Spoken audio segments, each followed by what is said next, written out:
ngasi numit tadringai Meitei Police ARB Central Forcing Jirbam Town thadokadabani Fairjol amasung Jirbam District based tawba Marvelous Volunteer gi Information and Publicity na thadorok pacherol amana haribadi ngasi ayupung 3:30 tabada Ma Tribal School ama masakhangdaba miyoi amana mai tharambaga mari leinana Marvelous Volunteer HBB na react tawbagi mawongda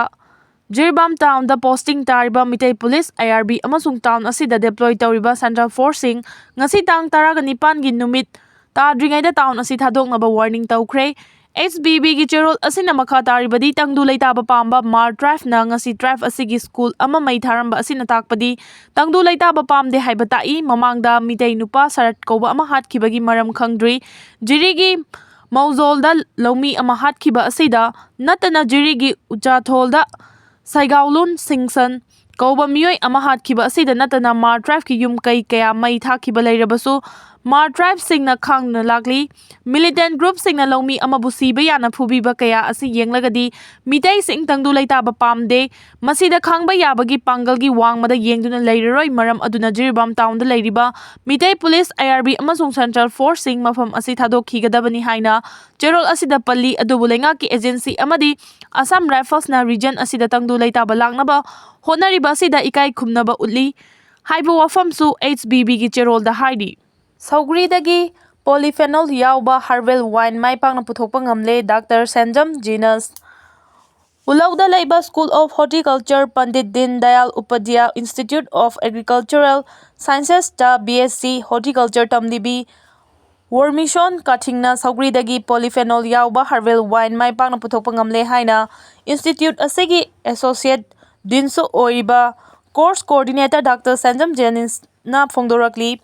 Dr. Sanjam Genus na pauche asida hai Kamjong District ki Punor Maram Village tagi Institute asida BSc Horticulture tamlibi Wormishon Kathingna hariba herbal wine asi semkhibani research trial asi mahak Dr. Sanjam Genus na course coordinator oiduna amadi Pandit Din Dayal Upadhyaya Institute of Agricultural Sciences ki Director Professor RK Imotombagi guidance ta experimental learning program ELP gi makhada yamna kupna nainaduna san khibani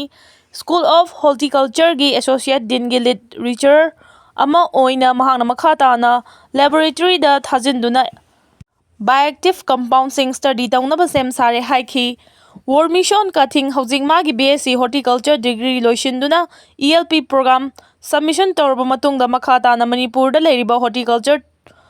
crops sing da Kanaraba pothok kaya puthoknaba pandamda chingi khunjasingda takpi tambiduna sanmilon faganaba honabada natana anauba changyeng kaya chathariba maheiroini loinana School of Horticulture da MSc tamliba maheiroi kharasu Manipur da phangba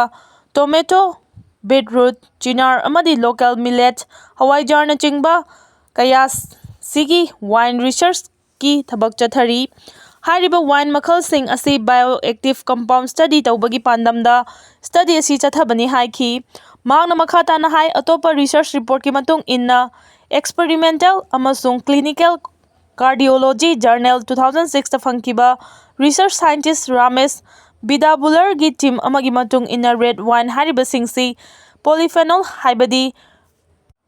resveratrol anthocyanin amadi Catchin asi marang kaina yawi haina thijinbada palli resveratrol hariba posak asi cardiovascular disease kaya da ngakthokpada yamna kanaba posak amani